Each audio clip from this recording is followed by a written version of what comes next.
The sun beat down on the dusty town of Copperbend like a hammer striking an anvil. Dry wind whispered through the wooden buildings, carrying grit into every crevice. It was a kind of place where justice came late, if at all, and women's tears dried before they hit the ground. Inside Madame Ginny's brothel, 19-year-old Lacey Monroe sat on a threadbare bed, clutching the worn hem of her dress. Her green eyes had lost their fire, her spirit crushed under the weight of betrayal. She wasn't like the other girls here, not that they deserved this life either, but she hadn't come here by choice. Just 3 weeks ago, she'd been working at her uncle's general store in Dust Rock, cleaning shelves and minding the till.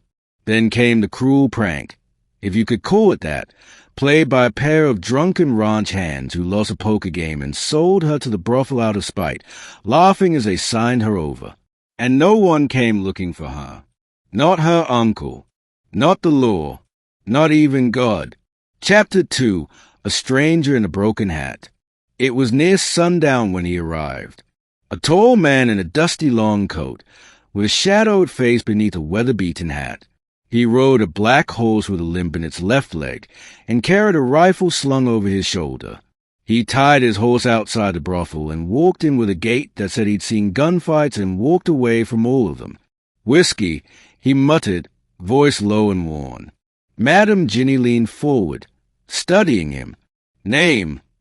"Call me Jack." She gave a nod and handed him a glass. "Looking for a girl?" "Not exactly." He drank in silence, eyes scanning the parlor room. His gaze landed on Lacey, who sat apart from the others, eyes cast down. Jack watched her for a long moment. "What's her story?" "She's trouble," Ginny said quickly. "You want clean fun, pick one of the others." Jack didn't blink.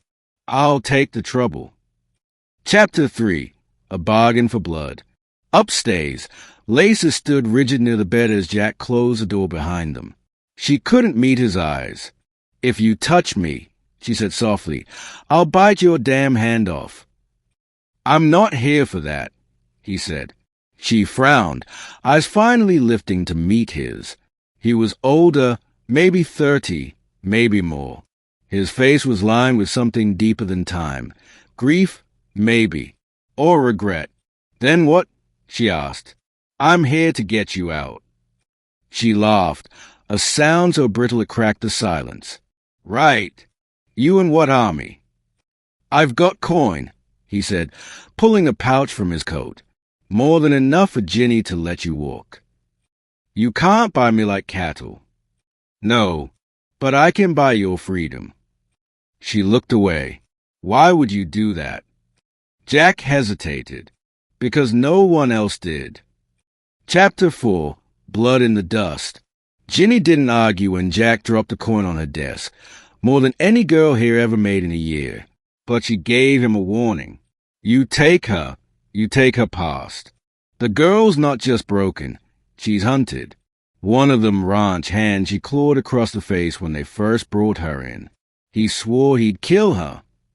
Jack nodded. Let him try. He walked Lacey out of the brothel as the sky turned copper. She didn't say a word until they reached the edge of town. "Where are we going?" she asked. "My ranch.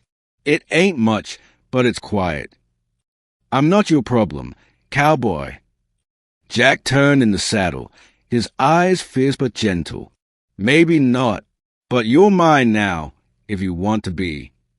Lacey didn't answer. She just held tighter to his waist as the horse carried them into the desert dusk. Chapter 5. Healing is slower than scars. Jack's ranch lay nestled between red hills and open sky, a stretch of hard land cracked by sun and rain. The cabin was small, one room, one bed, and a porch with a rocking chair that groaned in the wind. Lacey took to working the garden behind the cabin, not because Jack asked her to, but because she needed something to do with her hands. The night maze still came. Screams, rough hands, the sound of laughter that haunted her sleep. But Jack never pressed. He slept on the floor while she took the bed. He fixed a chicken coop and taught her how to shoot a rifle. Slowly, she came to trust the silence between them.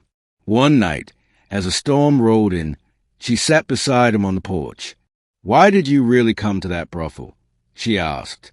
He took a long breath. "My sister was sold to one when I was 16.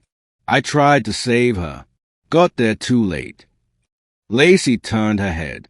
"You think saving me makes up for her?" "No," Jack said, voice breaking. "But it's something." Chapter 6. Fire comes at night. They came 2 weeks later. The same ranch hands who sold Lacey, led by a man with a jagged scar down his cheek, Carl Roper. They brought torches and bad whiskey, laughing as they called out Jack's name. "We just won the girl. Cowboy, get her up, and we won't burn this place to ash." Jack stood on the porch with his rifle. Lacey stood beside him, holding a shotgun with both trembling hands. "You sold her like she was a pig at auction," Jack called back. "You want her now? Come take her." The first shot cracked the silence. Jack dropped the man who fired it. Then chaos. Bullets tore through the garden. Chickens scattered. Lacey hit the dirt, aimed, and fired, taking down one of the men who rushed the porch. Jack reloaded, eyes calm, firing with deadly precision. When the smoke cleared, 2 of them were dead. The others ran, dragging Carl with them, bleeding from his shoulder. Jack knelt by Lacey, brushing hair from her face. "You all right?" "I'm fine," she whispered, "but your floor's gonna need fixing." "I think I peed myself." He laughed, a sound so rare it caught them both off guard. Chapter 7. A ring of rusted silver. The next morning, the sun rose soft and golden. Lacey stood by the garden, boots in the dirt, watching light spill over the hills. Jack came up beside her, silent for a moment.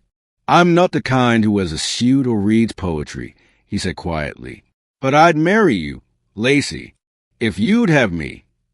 She looked up at him, emotion rising like a storm in her chest. "Why?" "I'm broken." He touched her hand, callous thumb brushing her skin. "So am I.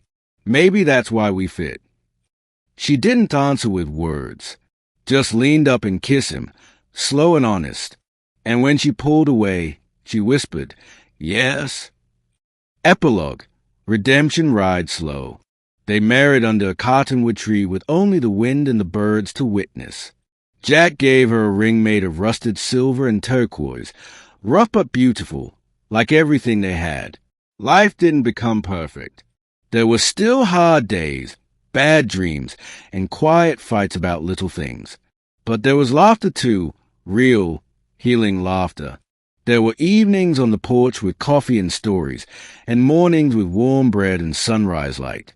People in town talked. Some disapproved. But over time, they stopped whispering. They saw the way Jack looked at her, like she was a miracle. And they saw the way she smiled at him, like she finally knew she was safe. Lacey Monroe had been sold once, used, discarded. But in the dust and blood of the Wild West, she found a man who didn't see her scars as weakness, but as proof of survival. And she would love him until her last breath.